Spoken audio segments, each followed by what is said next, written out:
Assalamualaikum warahmatullahi wabarakatuh. Alhamdulillahilladzi hadana wa mahtadaina laula an hadana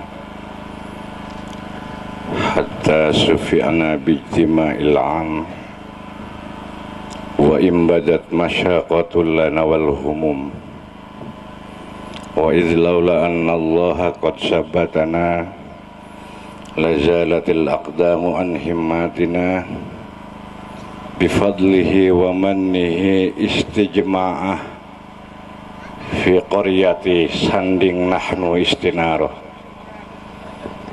Allahumma salli wa sallim wa barik ala sayyidina Muhammad wa ala alihi wa ashabihi. Amma ba'du.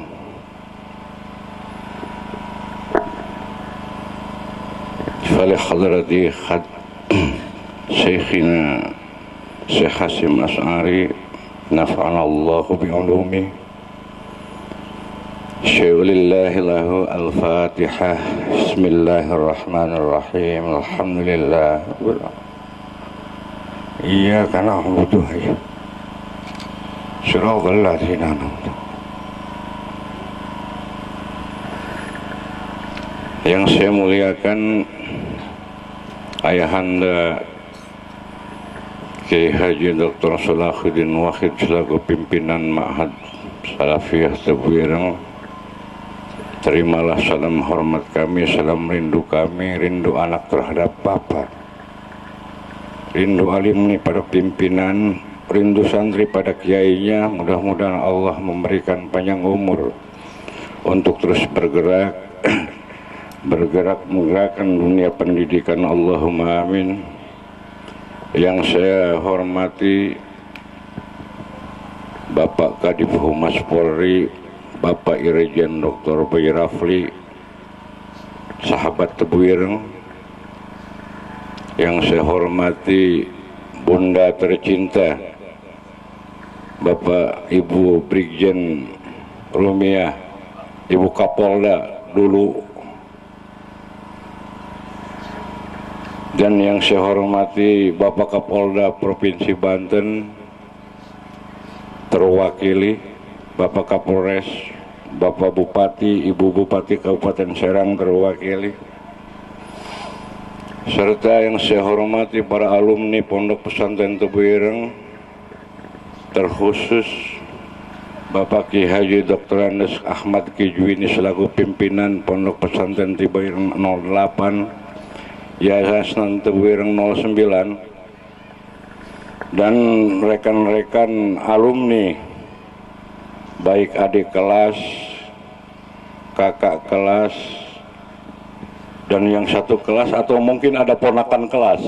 Ya, saya sebutkan ini untuk alumni-alumni yang dulu di sananya nakal gitu. Yang jelas ada kelas, kakak kelas, dan satu kelas. Sekarang kita berada di satu kelas di mana kita tengah dituntut terus untuk merefleksikan khidmah dari Hadratus Syekh, menerus laku yang ditah-cita perjuangan Hadratus Syekh Hasyim Asy'ari. Dan perkumpulan kita itimah di sekarang yang mana saya sebutkan hatta sufi'na bi tima'il amtadi wa imbadat masyaqatul lana wal humum adalah bagian daripada itu. Alhamdulillah kita bisa berkumpul dalam rangka menyaksikan peletakan batu pertama Pondok Pesantren Tebuireng ini. Setelah tadi saya dengar dari Bapak Kanwil Provinsi Banten telah hadir puluhan pesantren Tebuireng yang berbeda nama, selain ratusan bahkan ribuan pesantren Tebuirengan. Dua sebutan yang berbeda dalam artian kalau yang pertama pesantren Tebuireng adalah pesantren Tebuireng dengan berbeda nama. Kalau pesantren Tebuirengan berarti pesantren yang draft langkahnya mengikuti gaya Tebuireng. Pesantren Tebuireng yang berbeda nama mungkin dengan nama-nama lain, seperti di Pandeglang ada dikenal Pondok Pesantren Lingkungan Hidup Al-Ihya.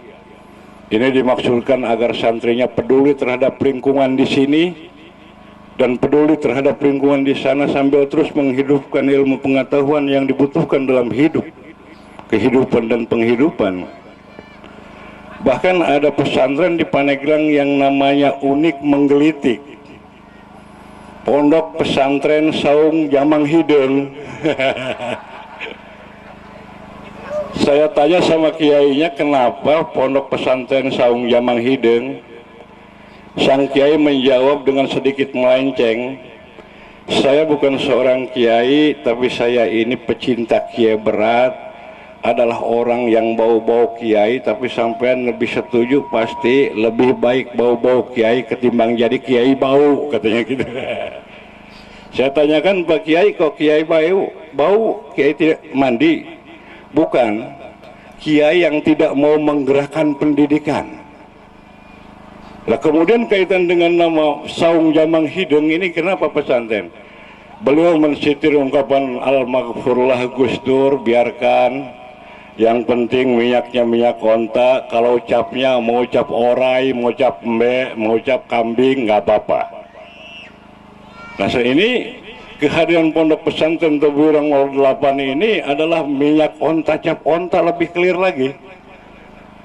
Diharapkan menjadi satu pesantren, artinya menambah lengkapnya pesantren untuk bergabung tangan, bergandeng tangan melangkah, bahkan diharapkan jadi lokomotif menggerak dengan masinis yang bijak lewat pola kelola majratil akhirah yang indah.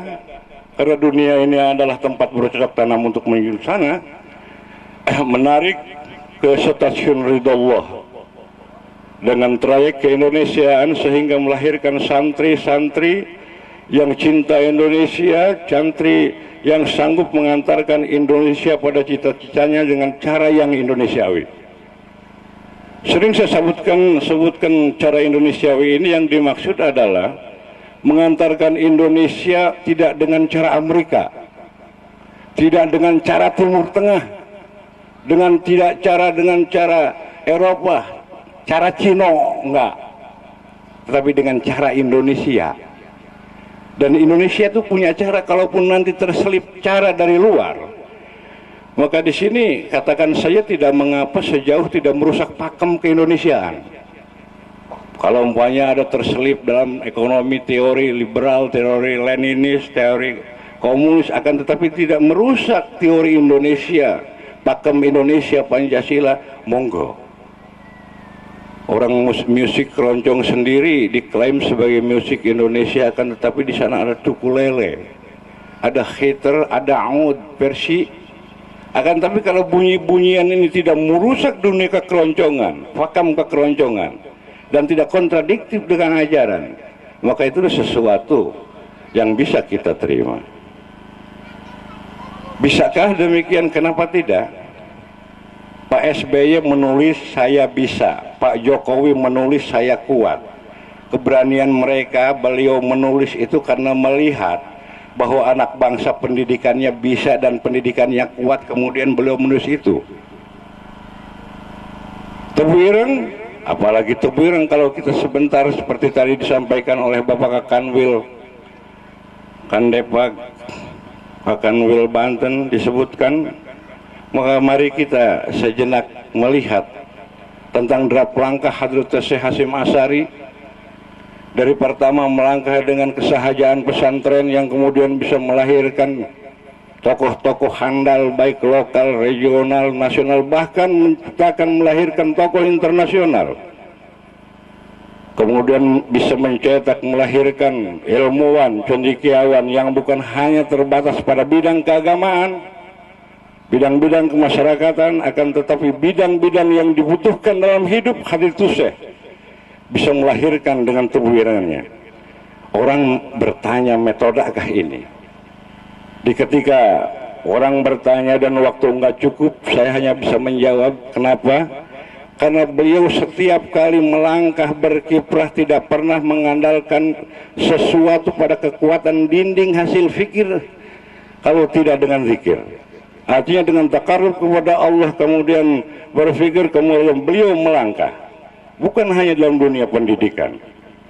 Mari kita lihat umpamanya pergerakan Hadiratus Syekh, keterlibatannya dalam rangka melahirkan, membidani Indonesia merdeka, Dengan generator di Tebu Ireng kemudian bergeraklah para pejuang Bung Tomo di Surabaya dengan modal bambu runcing melawan senjata modern didasari oleh ikhlas, sabar dan semangat. Belanda KO tipis tapi inilah Hadratus Syekh Hasyim Asy'ari. Saya kalau Pak Kandapag tadi mensitir apa yang dituliskan oleh Hadratus Syekh, seorang katib al-masyhur min Cirebon, Syekh Mahmud, menulis wa'alam bi anna syai'a lam yuhassal birahatil jismi wala bimalal. Ketahuilah bahwa sesuatu itu tidak bisa dihasilkan dengan santai enak-enakan badan dan dengan bosan. Wala bimalal fakhud bijiddin wajtihadin walzama. Selain kesungguhan, di sini berketetapan diinstruksikan dalam pengambilan. Bijiddin walzama wakhris ala tawbi wa illam tafham lidaruratin nazam wa illam tafham la ba'salina naqra kita misalnya. Jadi kita tekuni, kita ambil dengan kesungguhan walaupun ketika itu kita belum paham. Tapi untuk melakukan sesuatu harus mengawali dengan pemahaman. Ini yang disampaikan, idrubbama tajidu fil ma'ali malam takun tajidu fil hali. Yang ketika ini kau belum dapat menemukan, siapa tahu dengan telah menyampaikan informasi-informasi kepada hadirin, kepada sahabat-sahabat, kepada instansi-instansi. Tadi udah ada yang janji 100 juta dan saya mau ikutlah janji 100 juta gitu. Insyaallah. Hadirin rahimakumullah, para masyayikh, kiai, romo yang saya muliakan, yang saya cintai. Kemudian kalau tadi berbicara masalah kehadiran Hadratus Syekh di pentas itu, lantas menyambung setelah membidani Indonesia menjadi merdeka, kemudian mengantarkan kemudian keikhlasan, kesabaran dan ketulusan beliau yang terus bergerak, bersemangat, berjuang untuk mencari, menggelar dasar yang kekar, asas yang jelas, yang tegas, tuntas dan lugas untuk kepentingan negara Indonesia yang sekarang jadi Pancasila.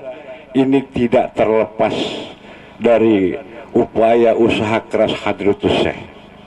Kemudian dia sambung lagi, kalau sedikit saya boleh agak panjang berbicara, bagaimana beliau mendirikan ormas yang sekarang jadi ormas terbesar di Indonesia. Ormas yang mencari kajian, yang menjadi analisa orang-orang, baik orang yang cinta Indonesia atau yang menginginkan Indonesia karena ketidakcintaannya. Ini yang dihitung adalah ormas Nahdlatul Ulama, ormas terbesar, bukan ormas besar. Kalaupun ada ormas besar di Indonesia, maka bedanya sangat jauh, hanya 1 berbanding 10.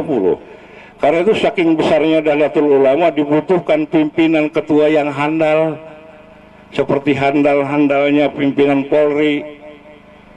Polrinya cuma segitu, masyarakatnya sekian ratus juta, tiap bulan kuotanya hanya sedikit, tiap tahun tambahnya. Nanti salam saya sama Pak Kapolri, kuota untuk anggota Polri ditambah.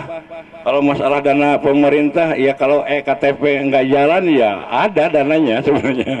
Gitu. Dan di sana libatkan, selain telah ada polisi-polisi santri, di situ juga diharapkan ada santri-santri polisi. Hadirin rahimakumullah, kalau sekelumit saya sampaikan tadi seputar masalah sikap dan langkah Hadratus Syekh, di mana lihat istilah saya tidak pernah dia melangkah berkiprah kemudian salah kaprah karena awalnya beliau berangkat dari fikir dan zikir. Maka Tebu Ireng 08 yang saya awali dengan pertanyaan apa bisa, why not, kenapa tidak, tinggal sejauh mana, sekental, sekokoh mana kita mengikuti derap langkah Tebu Ireng. Tebu Ireng yang saya sebutkan tadi telah melahirkan banyak cendekiawan, banyak prof. Prof itu kependekan dari profesor ya. Walaupun ada prof kependekan dari provokator gitu ada. Ini apa sebenarnya?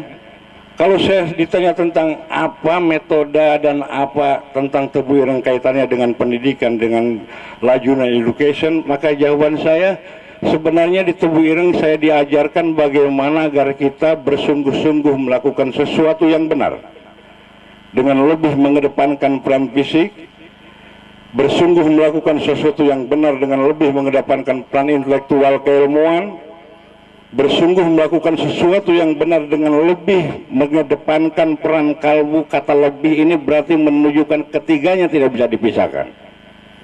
Artinya kalau yang pertama tadi peran fisik ke dalam kurung adalah jihad, melakukan sesuatu yang benar dengan lebih mengedepankan peran fisik dalam kurung jihad, padahal keseluruhnya adalah jihad. Dan istilah ini pernah kita mendengarnya merinding, karena istilah ini pernah disuburkan oleh kelompok-kelompok yang salah kaprah dalam berkiprah. Kalau saja ini satu tidak dibarengi dengan tadi mengedepankan peran intelektual, maka akan terjadi kontraproduktif. Artinya kontraproduktif, kerinduan terhadap Islam, kenapa menghancurkan Islam? Nah, kalau peran intelektual keilmuan dikedepankan dengan peran yang pertama, kemudian tidak dengan peran kalbu tadi, maka muncul ego,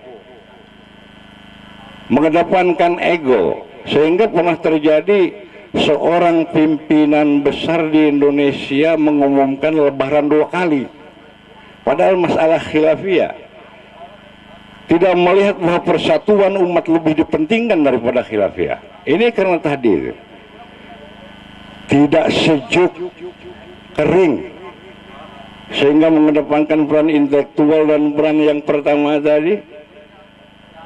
Kemudian yang ketiga, kalau saja peran yang ketiga terkedepankan tanpa dua peran tadi yang saya sebutkan tidak bisa ditinggalkan, dan itu adalah ajaran Tebu Ireng, ini bukan hal yang mustahil akan hadir aliran-aliran susut ya. Saya tidak mengatakan aliran sesat, susut itu kurang gitu. Kenapa? Ya contoh seperti kehadiran saudara kita sekemanusiaan Lia Aminuddin yang mengaku bisa ngobrol ngopi dengan malaikat Jibril, kemudian Musodek yang dia bersalaman dengan para wali-wali setiap malam. Ini kenapa? Karena tadi upaya mujahadah tinggi tanpa dibarengi dengan ilmu pengetahuan yang memadai. Karena itu kehadiran Tebu Ireng yang disebutkan kali diharapkan agar begini begitu dalam rangka menjawab tantangan perkembangan zaman, insya Allah dengan modal tadi jihad, ijtihad, mujahadah itu, dan itulah Tebu Ireng yang dipesankan oleh Hadratus Syekh. Hadirin rahimakumullah, kalau terlalu panjang namanya ceramah dan ini sambutan, kekurangannya saya mohon maaf. Insya Allah kita bergerak bersama terus, dan saya mendengar instansi-instansi yang ada di Pandeglang, yang ada di Rangkas dan ada di Serang, semuanya siap membantu Tebu Ireng Pondok Pesantren 8 yang saya sebutkan sebagai lokomotif penggerak untuk mengajak para ridha Allah tadi. Selanjutnya mohon maaf yang sebesar-besarnya, disebutkan aki, tadi pakai tongkat jadi aki-aki gitu. Wallahul muwafiq ila aqwamit thoriq. Assalamualaikum warahmatullahi wabarakatuh.